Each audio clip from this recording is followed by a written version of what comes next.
Hello बच्चों, कैसे हैं आप लोग। 2-3 दिन या 4 दिन गैप हो गया था वीडियो आने में, उसके लिए सॉरी। घर में कुछ फंक्शन चल रहे थे, उसी कारण वीडियो बनाने का टाइम नहीं मिल पाया। और आशा करते हैं जितना आप लोगों को अभी वीडियो मिल चुका है उतना रिवाइज कर चुके हैं और आगे भी जुड़े रहेंगे। तो चलिए, उसके बाद हम लोग छोड़े थे गोलीय दर्पण का इंट्रोडक्शन हो गया था। अब गोलीय दर्पण में किरण आरेख की बनावट, इसका मतलब क्या है, ये हेडिंग में देखने से क्या लगता है, गोलीय दर्पण में किरण आरेख। आखिर किरण आरेख होता क्या है, देखिए। तो क्या है कि गोलीय दर्पण में अगर कोई किरण, बहुत सारा किरण मतलब कि प्रधान अक्ष के समानांतर हो सकता है, कोई किरण ध्रुव पर आपतित हो सकता है, कोई किरण फोकस बिंदु से होकर दर्पण पे आपतित हो सकता है, कोई किरण वक्रता त्रिज्या से दर्पण पे आपतित हो सकता है। तो आखिर जो किरण आपतित होगा दर्पण पे, वो परावर्तन के बाद कहाँ कहाँ से गुजरता है, किस किरण, कौन सा किरण कहाँ से गुजरेगा, उसके बाद कौन सा किरण अगर आपतित हो रहा है प्रधान अक्ष से वो कहाँ से गुजरेगा, ये सब इस वीडियो में हम आज क्लियर करेंगे। इसके बाद मैक्सिमम 2 से 3 क्लास और फिजिक्स फर्स्ट इस चैप्टर का बनाएंगे, जो भारतीय के बुक में फर्स्ट चैप्टर है और आपका 10वां अध्याय है। इससे क्वेश्चन, मेजर क्वेश्चन पूछते हैं। तो चलिए आइए देखते हैं गोलीय दर्पण में किरण आरेख की बनावट। तो पहला किरण आरेख लेते हैं बेटा कि क्या है, प्रधान अक्ष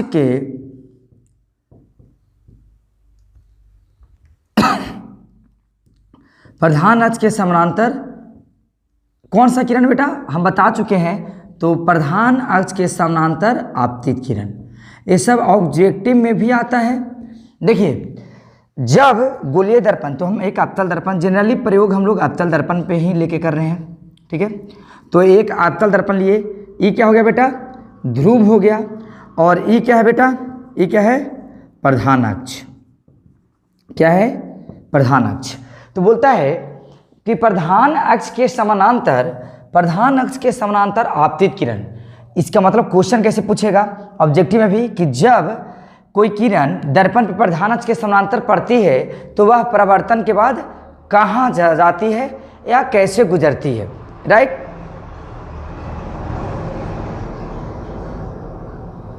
ठीक है, तो चलिए देखते हैं प्रधान अक्ष के समानांतर आपतित किरण। तो सबसे पहले हम आपतित किरण ले लेते हैं, किसके समानांतर, प्रधान अक्ष के समानांतर।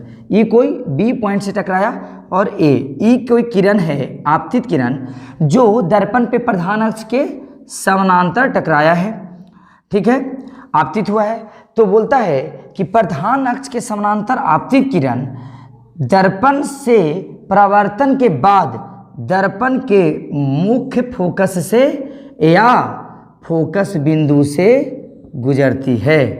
क्या बेटा, मुख्य फोकस या फोकस बिंदु से गुजरती है। फिर से एक बार, जब प्रधान अक्ष के समानांतर कोई आपतित किरण दर्पण पे पड़ती है तो वह परावर्तन के बाद प्रधान अक्ष या दर्पण के मुख्य फोकस या फोकस बिंदु से होकर गुजरती है। पहला ही हो गया। इसके बाद दूसरा आता है बेटा, दूसरा क्या है, मुख्य फोकस से होकर आपतित किरण।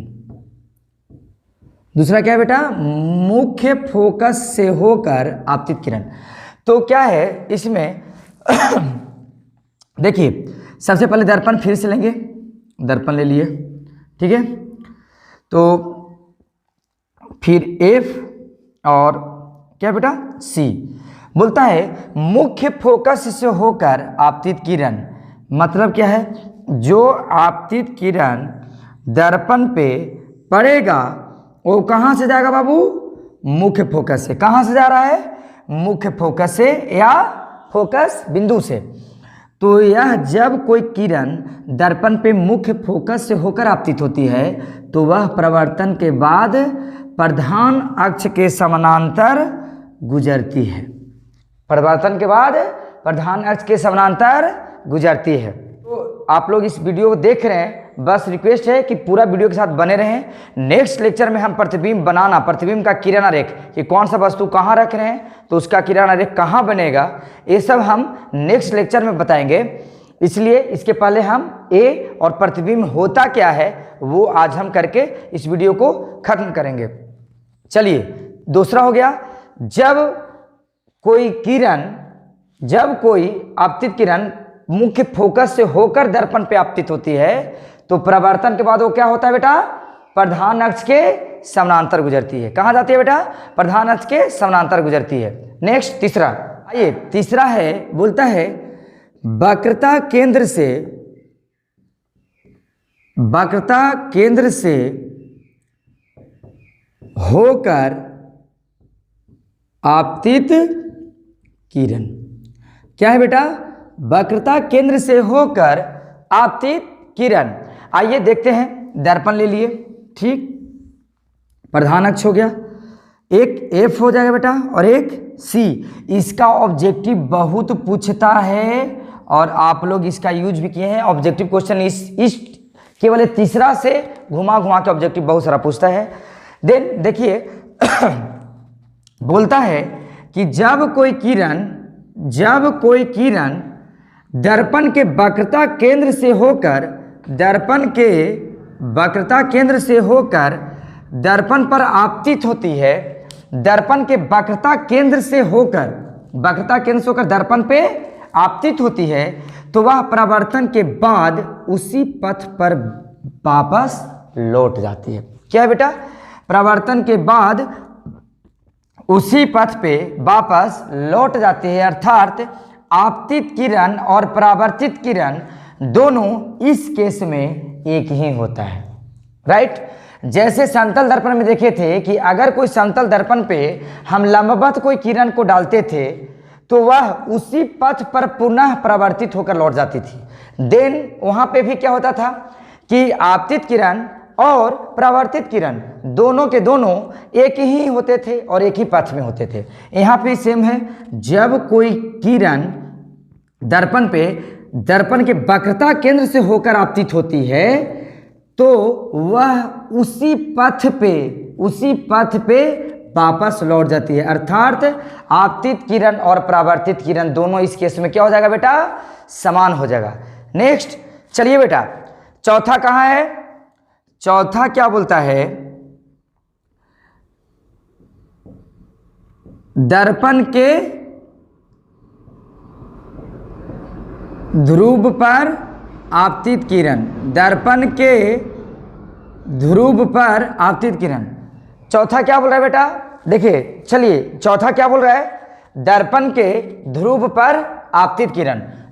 तो सबसे पहले हमको क्या लेना होगा बेटा, दर्पण, राइट, सही बोले आप लोग, है ना। क्या है दर्पण ले लिए, सबसे पहले हमको क्या लेना पड़ेगा बेटा, दर्पण लिए, प्रधान अक्ष हो गया, इस पे दो बिंदु इंडिकेट करेंगे, फोकस बिंदु और वक्रता केंद्र। बोलता है कि जब दर्पण के ध्रुव पर, तो ध्रुव कहाँ है बेटा, देखिए ये क्या है बाबू, ध्रुव है, दर्पण का ध्रुव, और ये क्या है बेटा, प्रधान अक्ष। क्या है बाबू, प्रधान अक्ष। तो बोलता है कि जब दर्पण के ध्रुव पर आपतित होता है तो वह प्रधान अक्ष से बराबर कोण बनाते हुए परावर्तित हो जाता है। जब दर्पण के ध्रुव पर कोई किरण आपतित होता है तो वह प्रधान अक्ष के साथ बराबर कोण बनाते हुए परावर्तित हो जाता है। चलिए, तो ये था आज का किरण आरेख। इसके बाद पढ़ेंगे बेटा इसी का यूज। नेक्स्ट टॉपिक क्या है, प्रतिबिंब। नेक्स्ट टॉपिक क्या है बेटा, प्रतिबिंब। प्रतिबिंब आखिर कहते किसको हैं, तो अच्छा से याद कीजिए। देखिए, किसी बिंदु स्रोत से चलने वाली किरण, परावर्तन के बाद, देखिए यहां अपवर्तन अभी हम यूज नहीं कर रहे हैं, अपवर्तन भी आप लोग यूज कर सकते हैं।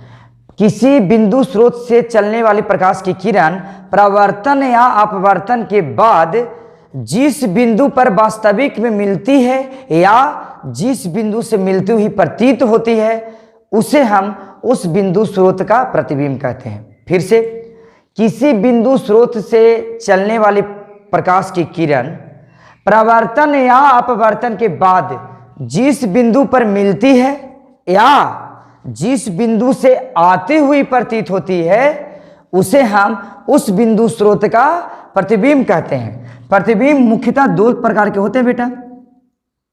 पहला क्या है? वास्तविक प्रतिबिंब। क्या है बाबू? वास्तविक प्रतिबिंब, ठीक। और दूसरा क्या है बेटा? आभासी प्रतिबिंब। क्या है बाबू? आभासी प्रतिबिंब। चलिए, वास्तविक प्रतिबिंब, आभासी प्रतिबिंब। आप वास्तविक प्रतिबिंब को लेते हैं हम थोड़ा अलग, फिर से आपको बताते हैं।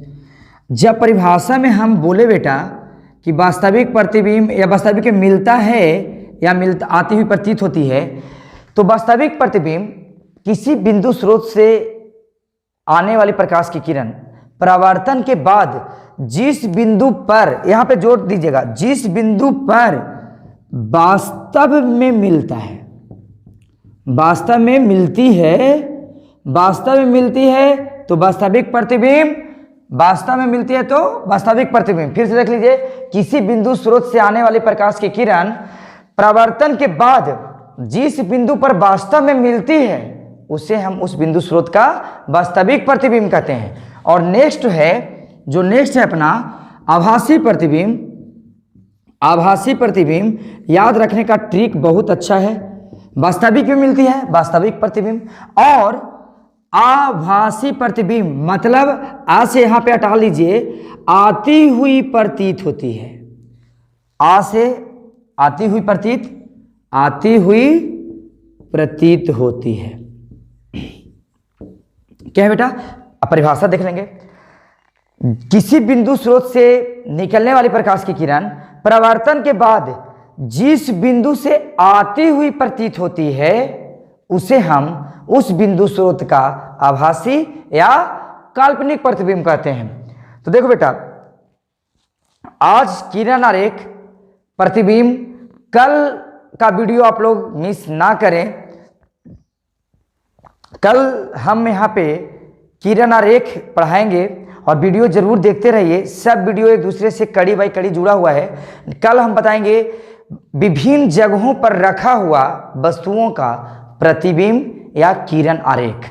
वो प्रतिबिंब हम लोग को लिखना आता है 5 नंबर का आता है।